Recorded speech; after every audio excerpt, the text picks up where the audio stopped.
mes net neturime namų. Nepadėjo nei TV pagalba, žmonių abejingumas kito žmogaus nelaimiai ir didžiuliai skriaudai labai skaudina.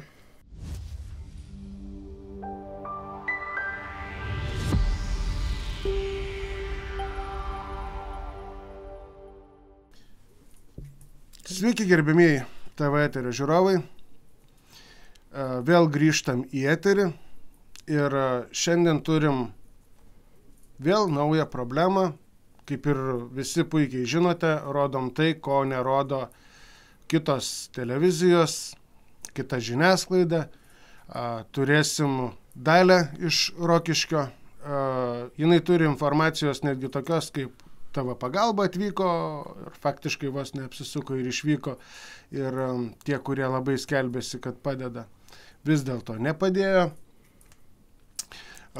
Rajoniniai laikraščiai nusisuko, taip. Taip. Ir sakykit, Dalia, kas konkrečiai nutiko? Aš dar užvesiu į pagrindinį kelią, kad kalbam apie tai, kaip negalima pasitikėti netgi giminėm žodiniu susitarimu ir viską reikia fiksuoti raštiškai. Tai čia turbūt patarimas visiems ir šiai dienai išgirsite būtent tai, kas nutiko konkrečiai ir kaip žmogus neteko ir miško nemažai ploto, ir žemių neteko, ir šiai dienai tenka gyventi ganėtinai sunkiai, nors pagal viską, kas iš tikrųjų turėjo atitekti žmogui, yra atitekę kažkam kitam. Tai taip, sakykit, nuo ko viskas prasidėjo, kas ten atsitiko, kad situacija susiklostė tokia, kad šiandien bandot jau nebe tiek ieškoti tos tiesos, nes jau teismai praeiti, viskas praeita, bet norisi paviešinti tai, kas įvyko. Tai sakykit, nuo ko viskas prasidėjo ir kokia situacija šiandien? Taip. Pirmiausia, norėčiau nuoširdžiai padėkoti žurnalistui Donatui Pikeliui už galimybę viešai pasisakyti. Nors yra toks posakis, kad žurnalistai neša tiesą, dėja dėl žurnalistų visiško abejingumo žmogui, jo bėdoms neturėjau galimybės viešai pasisakyti net 30 metų. Moterį padariusią man didžiulę skriaudą 32 metus dangstė gimtojo Rokiškio žurnalistė Aldona, šiuo metu dirbanti Seimo nario padėjėja. Nepadėjo nei TV pagalba, dargi buvau apkaltinta, kad neva veltui važiavo. 2 kartus rašiau laiškus TV3 direktoriai, norėdama įsiaiškinti, kodėl su manimi tai pasielgė, tačiau atsakymų į savo laiškus negavau. Nepadėjo nei Audrė Kudabinė, nei LRT Girdi. Manau, kad visi šie žmonės yra išpuikę, sužvaigždėję ir į paprastą žmogų žiūri su panieka. Tai žodžiu, nusisuko ir ar gavot kokius tai atsakymus iš LRT, kai kreipėtės į TV3 direktorę? Negavau jokių atsakymų. Parašiau 2 laiškus, bandžiau įsiaiškinti, negavau jokio atsakymo. Ta prasme, tiesiog ignoravo? Tiesiog ignoravo.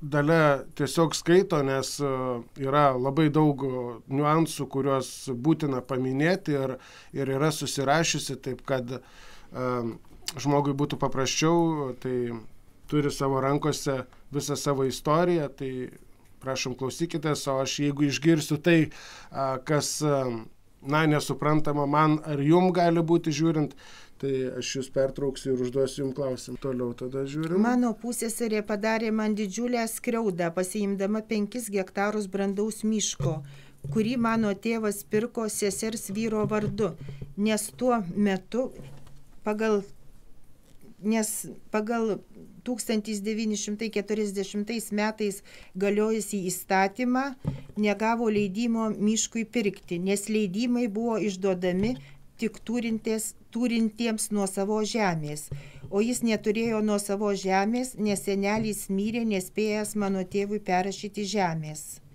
Mano pusseserė pasinaudodama tuo, kad senelis mirė neperrašė žemės mano tėvui, pasiėmė dargi iš mano tėvo 16 hektarų žemės, 8 hektarus kaip savo motinos dalį, o aš ir mano sesuo po 4 hektarus kaip tėvo dalį. O sakykit, kaip pasiėmė? Ar turėjo kažkokius tai dokumentus? Vis tiek dabar nėra taip, kad nueisi tą žemę, o čia man ji reikalinga ir pasiimsi. Pasiėmė todėl, kad žemė buvo, senelis mirė, nespėja žemės perrašyti mano tėvui, žemės dokumentai buvo senelio vardu ir jinai pasiėmė kaip savo motinos dalį. 8 hektarus, o aš ir sesuo. Jos mama yra jūsų tėčio sesuo. Taip, sesuo. Tai anūkė čia šiuo atveju. Ar dukra? Kaip pusseserė man. Jum pusseserė, tai reiškia jūsų tėvelio sesers dukra. Taip. Mano tėvas pats vienas dirbo žemę net 16 metų ir mokėjo mokesčius. Būtent už šitą, kurią pasiėmė sesers dukra? Ta žemė, kurią pusę pasiėmė mano pusseserė. Nors yra parašytas naminis testamentas, kurį parašė mano močiutė 1953 metais, kad mano tėvui palieka visą turtą, nes dukroms dalys jau buvo atiduotos senelio dukroms. Supratau. Senelio, mano tėvo seserim. Jo, supratau. Taip. Mes 1992 metais kreipėmės į teismą ir nors turėjom net 5 liudininkus, manau, kad dėl korumpuoto advokato kaltės, kuris mūsų teisme iš viso negynė, nepasakė nei vieno žodžio, teismą mes pralaimėjom. Advokatas netgi nepasakė mums, kad mes turime prašyti teismo, kad miško pirkimo sutartis būtų pripažinta negaliojančia. Negaliojančia pripažinti kaip? Ta prasme, iš jūsų pusės, kokie buvo, kas buvo iš jūsų pusės, kad jūs galėjot įvertinti, kad tai yra dokumentas negaliojantis? Kuom remiantis? Mes tik tai remiantis 5 liudininkų parodymais. Kurie žinojo visą situaciją? Žinojo tikrai, kad abu jie buvo pirkę tą mišką ir pasidalinę. Pasidalinę ir kai nusipirko, kiekvienas savo dalį tvarkėsi, valymai miško ir taip toliau. Taip.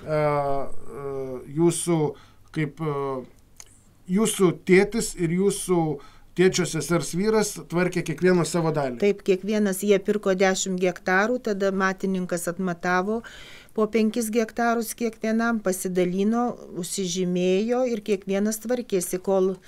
O matininkas kaip padalino per pusę, bet vis vien abi pusės rašė ant jūsų tėčio šogerio. Taip, kadangi dokumentas buvo pirkimo jo vardu, visi 10 hektarų. Tik pinigėliai buvo per pusę. Taip. Pinigėliai buvo per pusę, o dokumentaliai priklausė... Dokumentaliai priklausė tetės, švogeriui, sesers vyrui. Tetės sesers vyrui. Supratau, atėjo tas metas nelemtas, kada neliko jūsų tetės sesers vyro, viskas atiteko tėtės seseriai.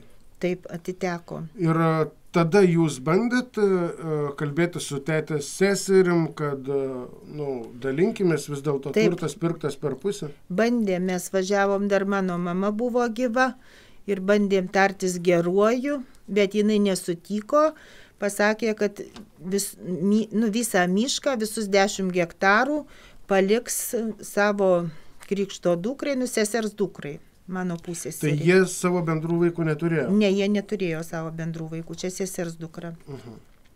Na ir, žodžiu, jeigu taip tiesiai šviesiai liaudiškai tariant, nusisavino jūsų tėčio dalį, 5 hektarus miško ir kažkiek žemės, taip? Taip, 5 hektarus miško ir 8 hektarų žemės. Tai va, matot, žiūrovai, kaip negalima pasitikėti žodiniu susitarimu, netgi turint liudininkus, teismuose įrodyti nėra galimybės. Tai kas vyko toliau? Padaryta skriauda, manau, yra apie 74 000 eurų. Manau, kad net ir pakankamai turtingai gyvenantiems žmonėms, turintiems gerus namus, tai būtų didžiulė skriauda. O ką kalbėti apie vargšus žmonės, neįgalius, negalinčius dirbti? Tai yra baisi tragedija. Gyvenimas susiklostė taip, kad mes net neturime namų. Šiltuoju metų laiku gyvename prieš 110 metų statytoje lušnelėje, beje statytoje iš senų rąstų. Žiemą bute, dėja butas neremontuotas daugiau nei 50 metų. Mes negalime kaip kiti sveiki žmonės, pavyzdžiui, išvažiuoti į užsienį, užsidirbti pinigų namams nusipirkti. O kodėl? Kas jums trukdo išvažiuoti? Dėl sveikatos problemų. Ir aš, ir sūnus esam neįgalūs abu. Sūnus tik 30% darbingumo, aš 40%. Supratau. Tai netgi neįgalius žmonės šitaip, ką sakot jūs, aš teikti galiu tik tiek, kiek žinau iš jūsų, tai būtų tiesiog neįgalių žmonių apgaudinėjimas ir atiminėjimas tėvelių bendro turto. Taip.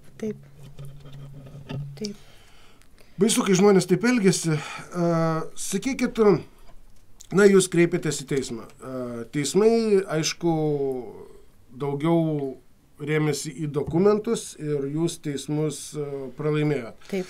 Kadangi liudininkai liko tik liudininkais, o dokumentai bylojo savo. Tai baigėsi paprasti teismai. Kreipėtės į aukščiausią teismą, taip? Taip. Į aukščiausią irgi kreipėmės, bet jis paliko galioti tą patį sprendimą Rokiškio teismo. Supratau. Kreipėtės į TV pagalbą?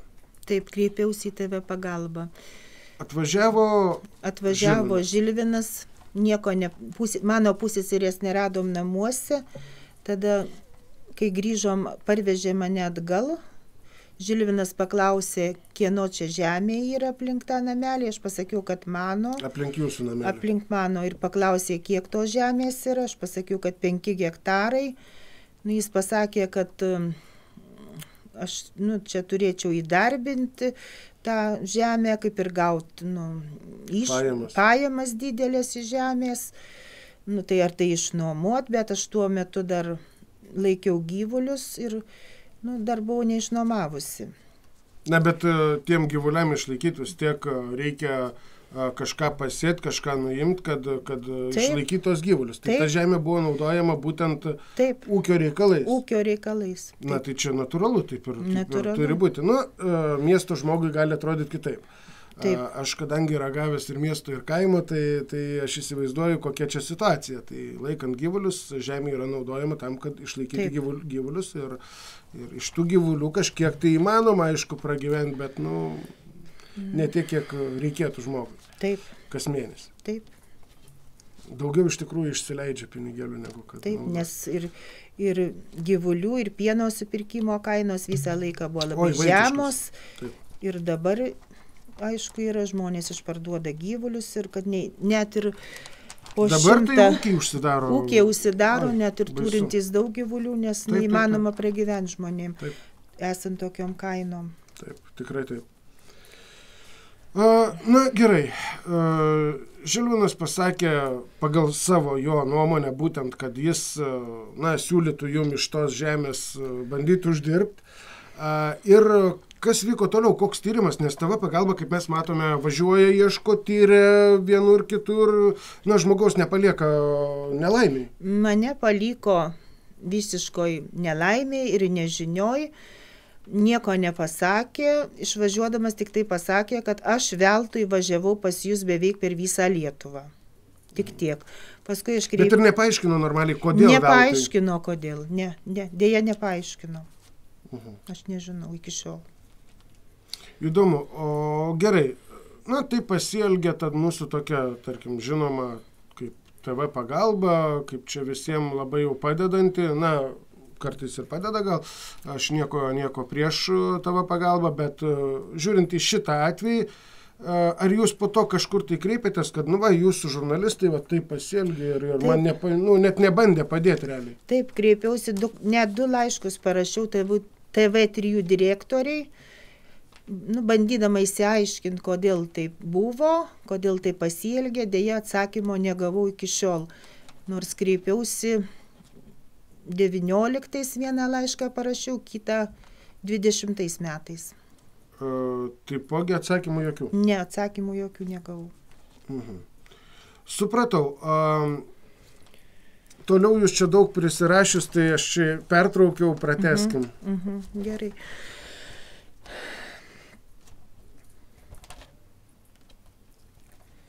Mano pusseserės, kuri gyvena Rokiškio rajone Juodupės miestelyje, poelgis ir 30 metų trunkanti nervinė įtampa privedė mane iki sunkios depresijos, atėmė gyvenimo džiaugsmą. Tačiau ji ramia sąžinė gyvena jau daugiau nei 30 metų, dainuoja miestelio chore, lanko bažnyčią ir prieš Juodupės miestelio žmonės dedasi esanti gera ir sąžininga moteris.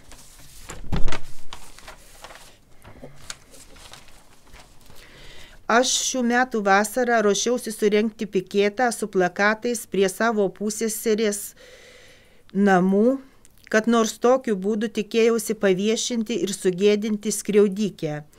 Kreipiausi į nemažai žmonių, kad mane palaikytų ir ateitų į piketą, į buvusius mokytojus, į neįgaliųjų draugijos pirmininką, į miestelio kleboną, į kitus pažįstamus žmonės.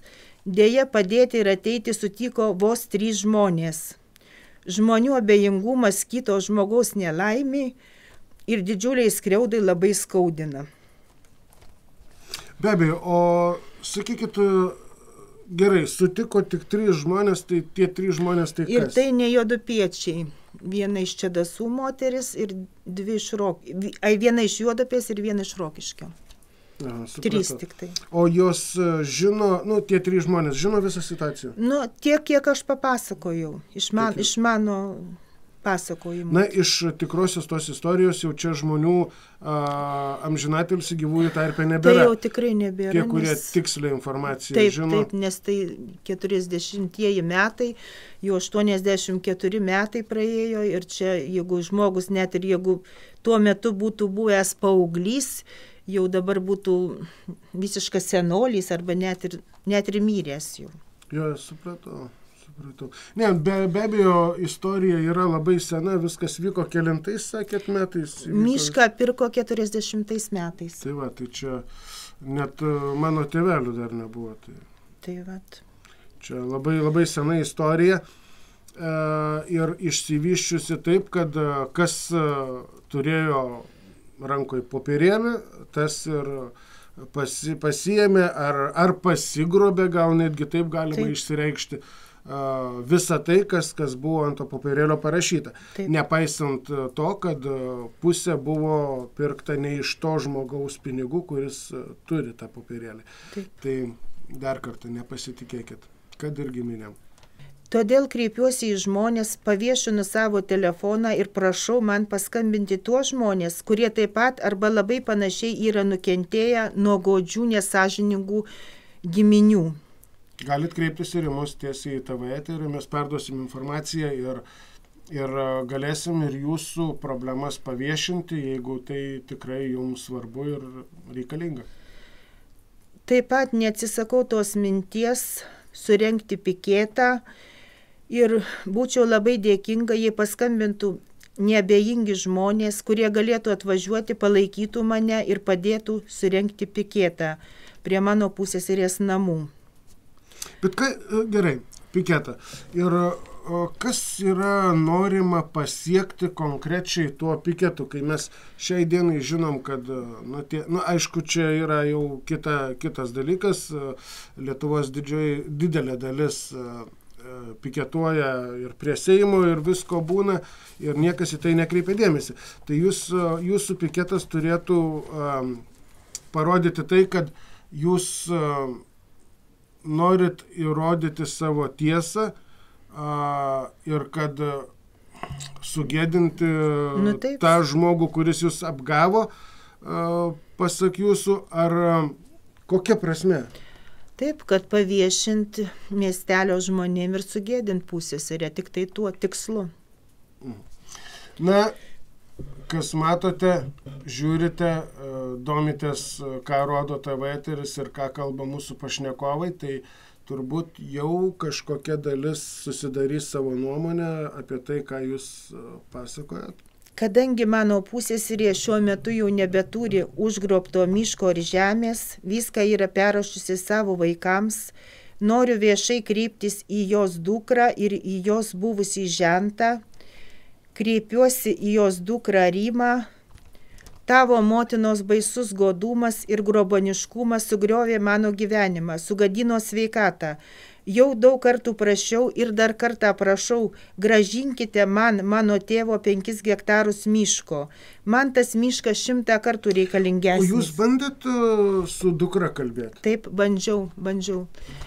Su jūsų tėčio sesers dukra? Taip, bandžiau ir laiškus parašiau 2 ir prašiau, gražiuoju, geruoju, kad atiduotų mišką, bet jinai su manim iš vis nekalba. Važiavom autobusu. Buvo gyvas pokalbis, taip? Taip, važiavom autobusu, aš ją užkalbinau, išlipom, jinai tiesiog bėgte nubėgo nuo manęs tolyn. Aš paklausiau, sakau, gal pasikalbėkim, sakau, tu man neturi ko pasakyti. Ji nepratarė nei žodžio ir labai greitų žingsnių tiesiog nubėgo. Na, iš tikrųjų, dukros kaltinti gal ne tiek ir reikėtų, kiek jinai gavo, tik tiesiog, kad ji pati turėtų sąžiniai, jeigu sąžiningas žmogus, sąžiniai turėtų jausti, kad gavo, užgrobtą, galima sakyti, pagal jūsų pasakojimą, užgrobtą turtą ir tas turtas nėra visiškai teisiškai taip. Bet sąžiningai, nelabai jos.